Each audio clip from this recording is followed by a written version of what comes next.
Assalamualaikum warahmatullahi wabarakatuh. Perkenalkan kami dari kelompok 4 kelas 11-5. Perkenalkan, nama saya Azka Maher. Saya Safa Firdausiyadi. Saya Erlangga Febriansyah. Saya Fikri Ramadhani. Saya Daniel Sah.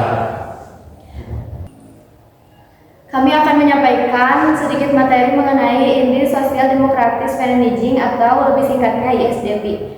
Langsung saja ke pembahasannya.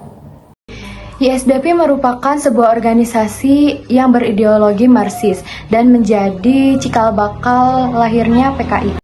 Pada abad ke-20, perkembangan politik dan ekonomi di Eropa berkembang sangat cepat. Akan tetapi, perkembangan tersebut hanya dirasakan oleh kalangan elit yang berkuasa.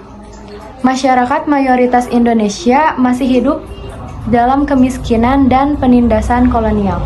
Hank Sneflit mendirikan sebuah organisasi buruh untuk menyuarakan aspirasi dan kepentingan rakyat.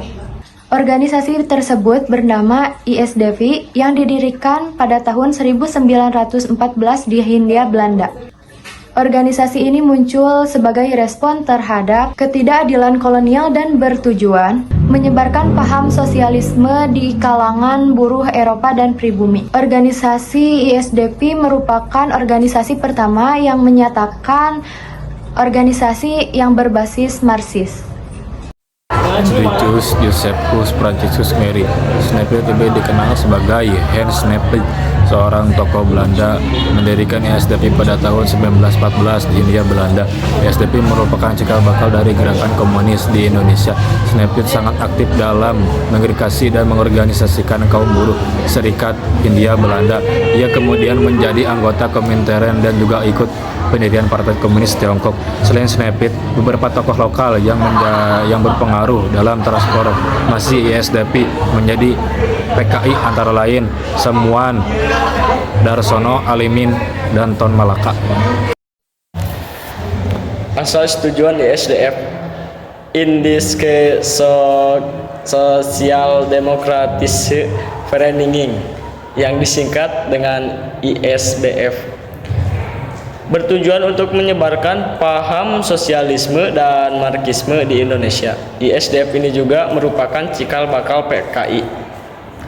Asas ISDF dibagi menjadi 4 ya. Yang pertama, interdisipliner, menggabungkan berbagai disiplin ilmu sosial dan budaya untuk memahami manusia dan masyarakat secara menyeluruh. Yang kedua ada humanisme, menekankan nilai-nilai kemanusiaan seperti keadilan, toleransi, dan empati.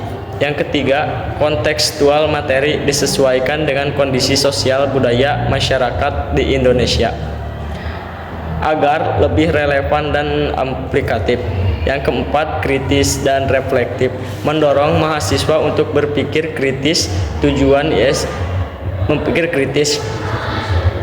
ISDF dibagi menjadi 4. Yang pertama, membentuk kepekaan sosial dan budaya mahasiswa terhadap lingkungan di sekitar. Kedua, menumbuhkan sikap toleransi dan kebinekaan. Yang ketiga, mengembangkan wawasan humanistik sehingga mahasiswa menjadi pribadi yang menghargai. 4, mendorong pemikiran kritis dan solutif terhadap persoalan sosial dan budaya. Berikut adalah beberapa bentuk pergerakan ISDP. Yang pertama, perlawanan terhadap kolonialisme. ISDP menentang persiapan perang yang dilakukan oleh kolonial Belanda dan mendukung kemerdekaan beberapa di negara lain seperti Irlandia, India, Mesir, dan Turki. Kedua, penyebaran ideologi Marxisme. ISDP aktif menyebarkan paham Marxisme di masyarakat termasuk melalui surat kabar Hitler Reward. ISDP juga melakukan pendekatan ke berbagai organisasi lokal seperti Islam untuk menyebarkan ideologi mereka. Ketiga, penyebaran ideologi sosial demokrat. ISDP juga berperan dalam menyebarkan paham sosial demokrat di Hindia Belanda. Keempat, perjuangan non-kooperatif. Sebagaimana ISDP, PKI juga melakukan perjuangan penggerakan kooperatif dengan semangat yang sama. Terdapat 2 dampak dari organisasi ISDP ini. Yang pertama ada dampak positif, yaitu ISDP menjadi cikal bakal berdirinya Partai Komunis Indonesia atau PKI dan menyebarkan paham Marxisme di kalangan masyarakat Indonesia. Yang kedua, ada dampak negatif, yaitu ISDP sempat mengalami keretakan internal dan perselisihan dengan organisasi lain, seperti insulin, yang memiliki tujuan yang berbeda. Mungkin itu saja yang dapat kami sampaikan. Mohon maaf apabila masih banyak kekurangan atau kesalahan pada penyampaian materi ini. Terima kasih atas perhatiannya. Wassalamualaikum warahmatullahi wabarakatuh.